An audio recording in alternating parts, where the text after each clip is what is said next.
तो आज हम आपकी ज्योमेट्री स्टार्ट करने वाले हैं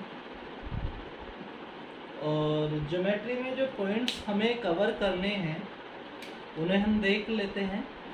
सबसे पहले हम जानेंगे पॉइंट के बारे में कि पॉइंट क्या है। पॉइंट यानी कि बिंदु, उसके बाद रेखा यानी कि लाइन, कोण यानी कि एंगल,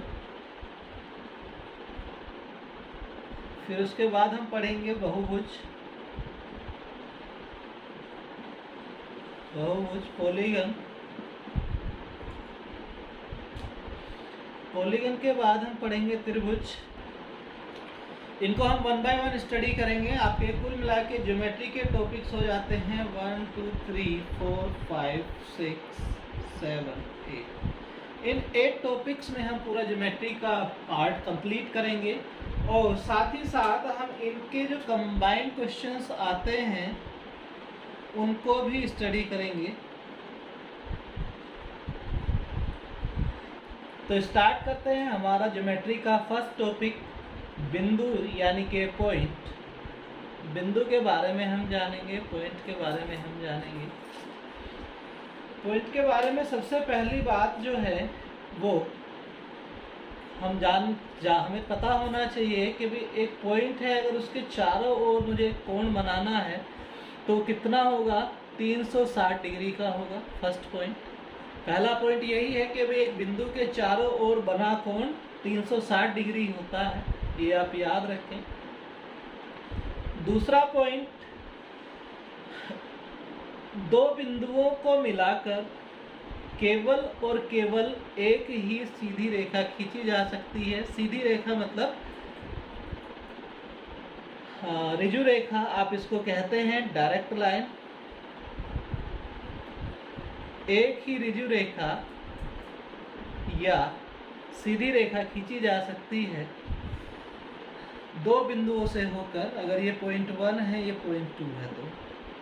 तीसरी बात जो जाननी है आपको पॉइंट के बारे में, अगर मेरे पास 3 बिंदु हैं, अगर मेरे पास 3 बिंदु हैं और तीनों के तीनों असंरेख हैं।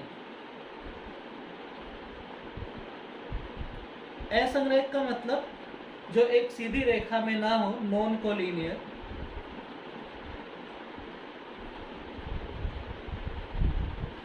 ऐसे 3 बिंदु जो नॉन कोलिनियर हैं, असंरेख हैं, उनसे अगर मुझे एक सर्कल ड्रॉ करना है तो मैं केवल और केवल एक ही सर्कल ड्रॉ कर सकता हूँ। ये P1 कह देता हूँ, P2 और P3। यानी कि अभी तक हमारे पास 3 पॉइंट हुए। पहला पॉइंट, एक बिंदु के चारों ओर बना कोण 360 डिग्री। दूसरा पॉइंट, दो बिंदु अगर किसी समतल में है, किसी प्लेन में है, उनसे केवल और केवल एक ही सीधी रेखा खींची जा सकती है, ऋजु रेखा खींची जा सकती है, स्ट्रेट लाइन खींची जा सकती है। और तीसरा पॉइंट, अगर 3 पॉइंट्स एक प्लेन में है, समतल में है और वो तीनों के तीनों असंरेख हैं, नॉन कोलिनियर हैं, यानी कि सीधी रेखा में नहीं है, उनसे केवल और केवल एक ही सर्कल ड्रॉ किया जा सकता है, एक ही वृत्त खींचा जा सकता है। चौथा पॉइंट देखते हैं। चौथा पॉइंट, अगर मेरे पास 2 बिंदु हैं और इससे कितने वृत्त खींचे जा सकते हैं, तो आप 2 बिंदुओं से अनेक वृत्त या यूं कहें infinite number of circles draw कर सकते हैं। 2 बिंदुओं से आप infinite number of circles draw कर सकते हैं, जितने चाहें। यानी कि चौथा पॉइंट आपका हो गया कि 2 बिंदुओं से अनंत वृत्त खींचे जा सकते हैं।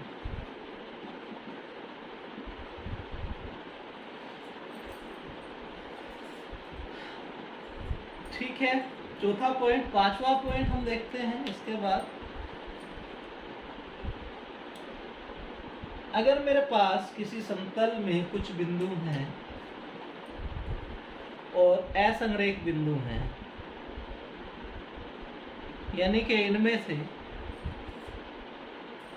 से कोई भी 3 बिंदु एक रेखा में नहीं है, ये P1 है, ये P2 है, ये P3 है, P4 है, ये P5 है, कुछ मेरे पास पॉइंट्स हैं, असंरेख बिंदु हैं, नॉन कोलिनियर पॉइंट्स हैं, तो उनसे कितनी रेखाएं मैं खींच सकता हूँ, कितनी रेखाएं खींची जा सकती हैं। तो देख लेते हैं पहले रेखाएं कहाँ कहाँ हम कह सकते हैं। यहाँ पे ये लाइन आप ड्रॉ कर सकते हो, ये ड्रॉ कर सकते हो, यहाँ से ये आप लाइंस ड्रॉ कर सकते हो। उसके बाद ये लाइन, ये लाइन, ये लाइन, ये लाइन, तो ये लाइन आप ड्रॉ कर सकते हो। अगर मेरे पास 5 बिंदु हैं, आप इन लाइंस को अगर आप गिनोगे तो 1 2 3 4 5 6 7 8 9 और एक कहाँ रहती है, एक ये 10, तो आप टोटल 10 लाइंस आप ड्रॉ कर सकते हो।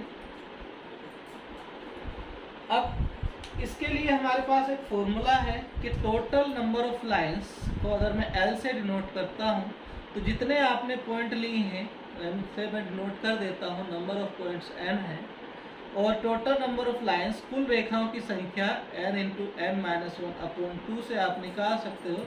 इस केस में आपने देखा कि आपने 5 पॉइंट लिए, P1 P2 P3 P4 P5, तो 5 -1 4 डिवाइडेड बाई 2, इसको आप सिंप्लीफाई करोगे तो 10। तो आप इस फॉर्मूले से टोटल नंबर ऑफ लाइंस आप निकाल सकते हो एक ही समतल में, अगर n असंरेख यानी कि नॉन कोलिनियर पॉइंट्स आपको दिए हैं। तो बिंदु यानी कि पॉइंट पढ़ने के बाद हम दूसरे टॉपिक पे चलते हैं, रेखा यानी कि लाइन। अगर मैं बात करूं लाइन की, तो लाइन में हम 2 तरह की लाइन या रेखा के बारे में बात करते हैं। पहला तो हम कहते हैं सीधी रेखा या ऋजु रेखा भी आप इसको बोलते हो, स्ट्रेट लाइन।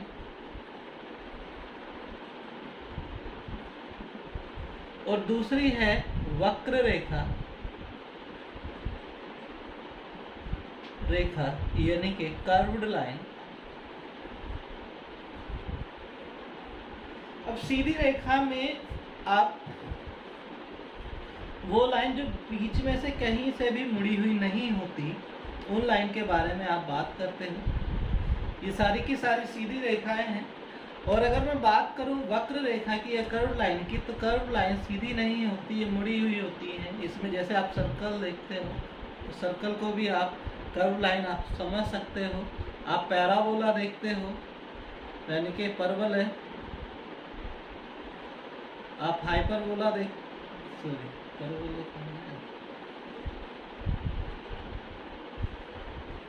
परवल है।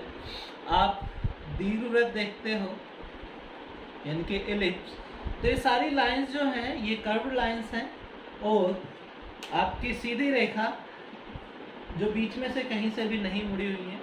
हम जो सिलेबस में पढ़ेंगे, हमारे सिलेबस में सिर्फ और सिर्फ सीधी रेखा यानी कि ऋजु रेखा या फिर स्ट्रेट लाइन है, इसी के बारे में पढ़ेंगे। ये हमारे सिलेबस में नहीं है, इससे रिलेटेड क्वेश्चंस नहीं आएंगे। तो हम स्टार्ट करते हैं ऋजु रेखा या सीधी रेखा। इसके बारे में जो भी पॉइंट्स हमें जानने हैं उनके बारे में हम बात करते हैं।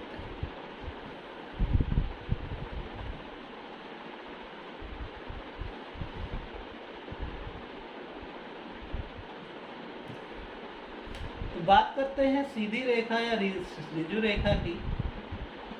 इसके बारे में हमें जो पॉइंट्स जानने हैं, वो पहला पॉइंट 2 बिंदुओं से मिलकर आपको सीधी रेखा, 2 बिंदुओं से मिलकर सीधी रेखा बनाई जाती है। यानी कि 2 बिंदुओं का अगर मैं मिला दूं तो जो मुझे आकृति मिलेगी वो सीधी रेखा होगी, और ये आपकी कम से कम दूरी होगी, यानी कि मिनिमम डिस्टेंस।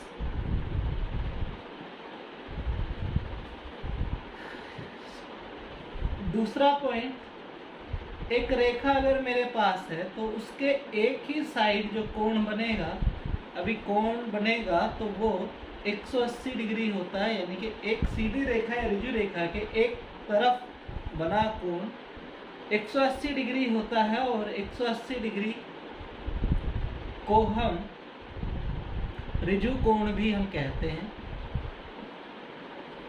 ऋजु कोण या सरल कोण भी कहते हैं।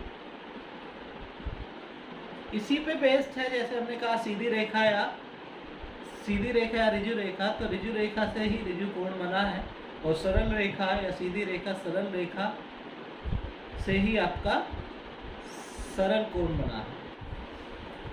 तो कोणों के बारे में जानते हैं। कोणों के बारे में जानने से पहले एक आइडियोलॉजी बना लेते हैं। हमारे पास एक ही पॉइंट से लगी हुई दो रेखाएं हैं। एक रेखा ये है L1 मान लेता हूँ, और एक रेखा ये है L2। ये जो रेड वाली लाइन है, ये मैं कहता हूँ कि भाई ये घूमती है, परिक्रमा करती है, और इसलिए इस लाइन को मैं परिक्रामी रेखा कहता हूँ। परिक्रामी रेखा मतलब रिवॉल्विंग लाइन, यानी कि रिवॉल्व करती है ये।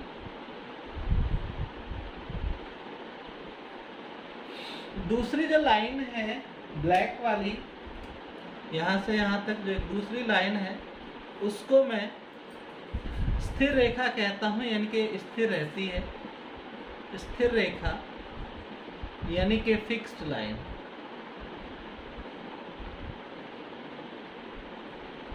अब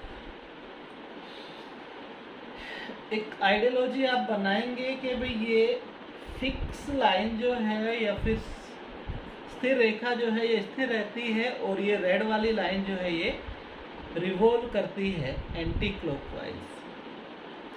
तो जिस तरह से घड़ी की सुइयां घूमती हैं उसकी विपरीत दिशा में, बट उसी तरह से घूमना, आप इनको समझें कि उसी तरह से ये घूमती है, बट छोटी वाली लाइन जो है मैं कहता हूँ कि स्थिर रहती है, वो नहीं घूमती है।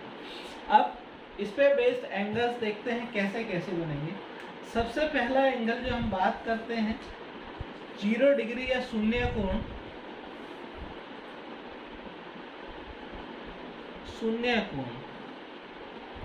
या फिर जीरो एंगल।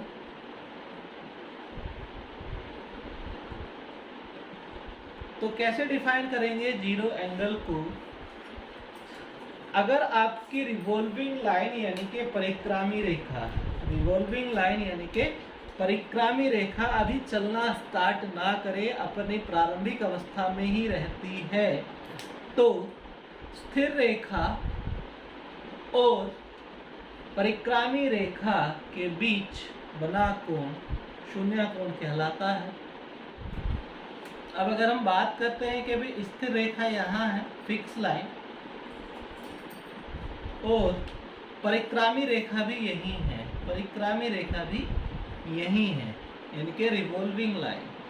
तो ये जो कोण बना इनके बीच थीटा, अगर मैं कह दूं इसको, तो ये 0 डिग्री का बनता है, यानी कि शून्य कोण।